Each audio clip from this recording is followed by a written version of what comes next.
What is up, everybody? Welcome back. Do you miss me? Probably not. I know I didn't post a video in the weekend. I'm really sorry. I was really sick, and you can still probably hear it in my voice, so I apologise for that right now. I'm still blocked up and I'm still a bit coughy, but whatever. Keep soldiering on. Today's video is just a quick little something, and by quick little something I mean probably me rambling for quite a wee while.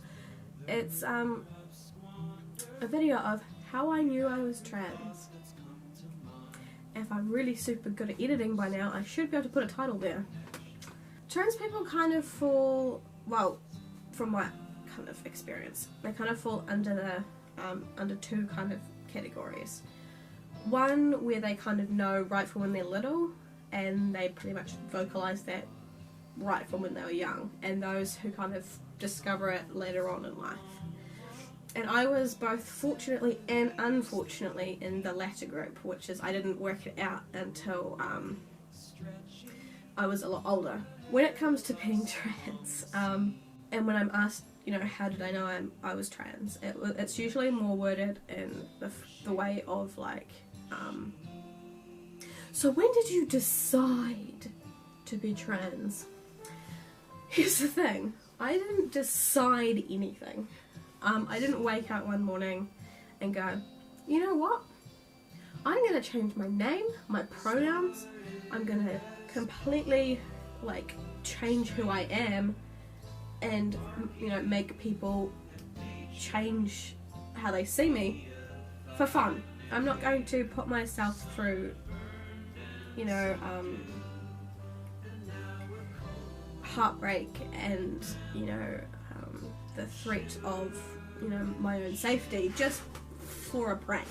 Like, that's not what happened at all. It seems to be how my family views it, as kind of a friends have influenced how I feel, and it was an out of the blue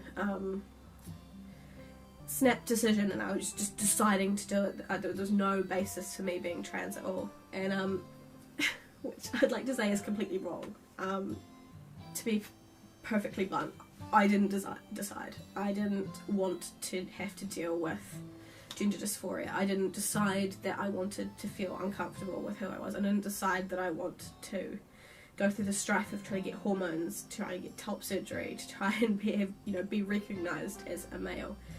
For the hell of it.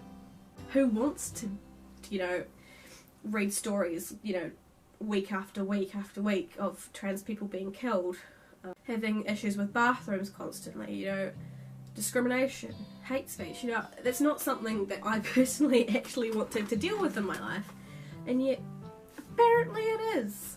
So I didn't decide to be trans, I decided to be myself, and that self is the queer Micah, you know, part adult, part child mess of a human being right here, who is trying to work out who they are and what they want to do. And I came out because I was unhappy, very unhappy. I was clinically depressed. I was in a very, you know, dark place with no seeming, you know, end to it. When did I know I was trans? I, like I said earlier, wasn't in that camp of I've known forever.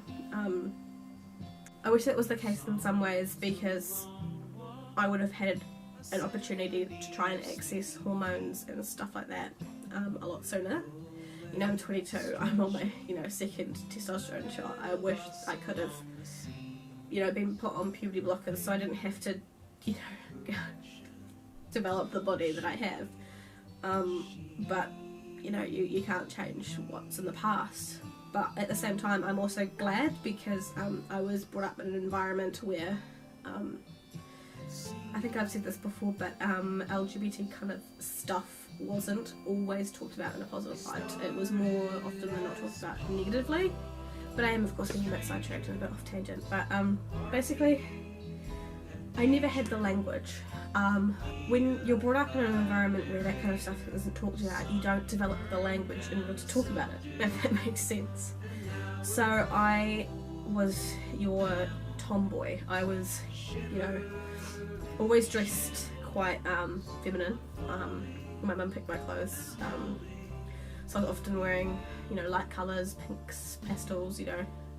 I mean, I can't talk now, I wear pastels all the time because pastels are amazing, but you know, I had the straight down the middle part with pigtails, you know, the fringe, you know, and I was, you know, the little cute adorable little girl, but I never kind of, you know, fit that at the same time. I was always the tomboy. I was constantly in the mud. I was constantly playing Tickle Rush, even though that was for boys, you know. I was always getting into, you know, the mess and the muck. I guess, you know, you can always say sports and things aren't gendered, which I do completely 100% agree with, but that was kind of my early signs, I guess, that as much as you can call them signs, that something was a little bit different. I mean, maybe I was just a tomboy. I don't know. But gender wasn't talked about, you know, it was boy and girls. There was no in between, there was no grey areas, there was no fluidity. It was kind of black and white in my environment at the time. There was no room for questioning, there was no room for exploring. It was just, you're a girl, you're a boy. So that's kind of what I grew up with. So that's kind of what I was brought up thinking. And it wasn't that I didn't question it, because I never felt like a girl. I didn't know what I felt, but I never felt girly. I was never a girly girl. I wasn't, you know, I was daddy's little girl and, you know, a princess, but I didn't feel like that at the same time. I didn't understand, I in my head those weren't gendered things. You know, like, if that makes sense. It sounds ridiculous, but it wasn't, being a princess wasn't a gendered thing. I mean, I played dress up all the time and I could be anything I wanted to be, so why was being a princess a gendered thing? So, but I never really kind of explored any of that kind of stuff till I got to kind of high school. So like, I'd say 14, 15, because, you know, Tumblr was becoming a thing. People started exploring a bit more. Like, I had friends who were like, yeah, I'm not 100% straight, you know. And I was like, maybe I'm not either. So it wasn't until I gained access from the internet, because up until that point, the internet in my life has been quite limited until, you know, I was kind of an adult when I got unlimited internet.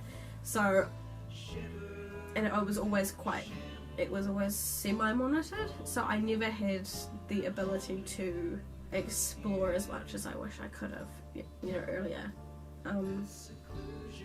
But, you know, with things like Tumblr and YouTube becoming more kind of sources that I could gain information from, and I'm not saying that YouTube or Tumblr is gospel, because there's a hell of a lot of trash on both of those sites, but I did begin kind of exploring, and I did lots of googling and researching and kind of matching my feelings with other things, and things started falling into place, and I was like, gender is a thing that is not a constant for me. I definitely don't feel like a girl, but I don't know what I feel like. I'm flapping my arms a lot. Became a thing where I was like, I don't know what I am, but I don't feel like a girl. So I kind of kept that well deep inside of me, but it was always a thing that I thought about. And basically it wasn't till, like I said in an earlier video, until like 18, 19, when I actually defined myself as FTM transgender. Up until that point, gender was a fluid thing. I was gender queer, I was exploring, I was having fun, I was carefree, and I was like, I can dress whatever I like, I have vague pronouns, I'll change my name, it's great. And I couldn't be happier now. Like, I'm on this amazing journey now. I mean, I wish it'd been sooner. I really do. I wish every day that I could have come to this conclusion a few years before, so I could, you know, set things in motion sooner, you know, and I wouldn't be, you know, just 3 weeks on tea. I could possibly be, you know, a year, 2 years on tea right now, and that would be amazing. But in the same breath, I wouldn't be the same person. So, and between you and me, I quite like who I am right now.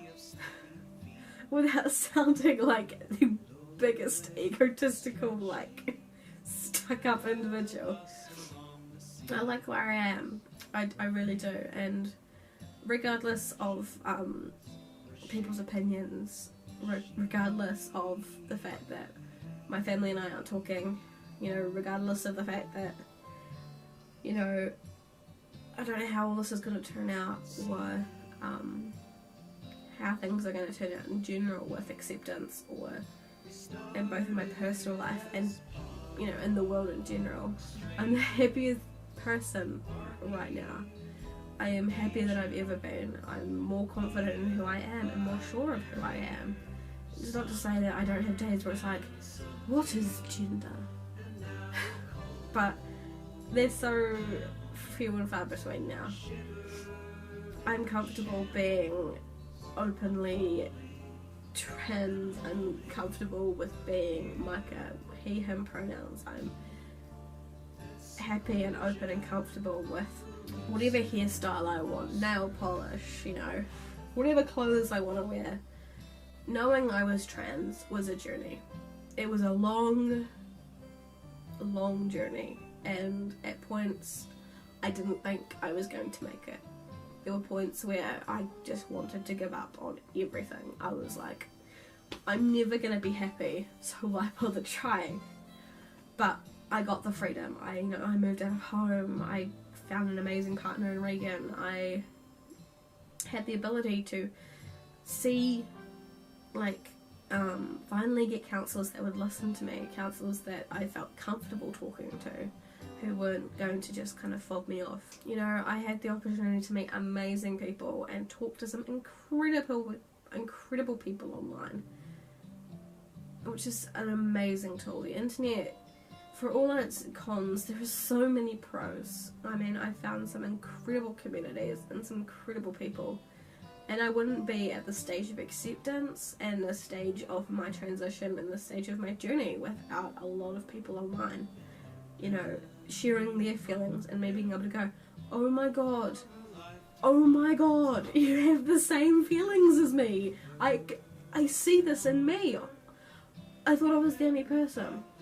I knew I was trans when, after a lot of soul searching and a lot of heartache and a lot of turmoil in my own head.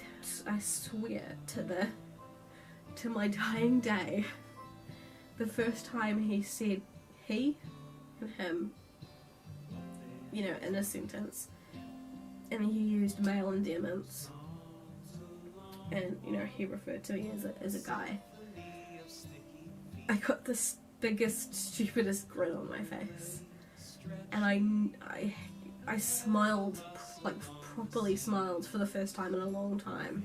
You know, I grinned and I was happy, and it was like, yes, this is incredible, this is the right thing, you know, this is the best thing that's ever happened. And it wasn't until I heard those first pronouns that I was certain, which sounds ridiculous, but I'd been going back and forward and back and forward and back and forward in my head for so long, I didn't know which way was up. But the moment those pronouns came out of my partner's mouth, I was like, yes, this is it, this is me. And that's where I'm going to end the video. My voice is starting to get a bit croaky, my nose is starting to block up, and it's getting a bit cold. So I hope you enjoyed that video. I know it's not quite as energetic and pumped full of energy as, you know, a lot of my other videos are. Please give it a thumbs up and let me know in the comments below what you'd like to see. If you want to follow me on any of my social media, as always, down in the description below. Make sure to check out some of my other videos. If you just click right here. And you can also subscribe by clicking that little bubble there. I hope you all have a fantastic day. I love you all, and I will see you in the next video.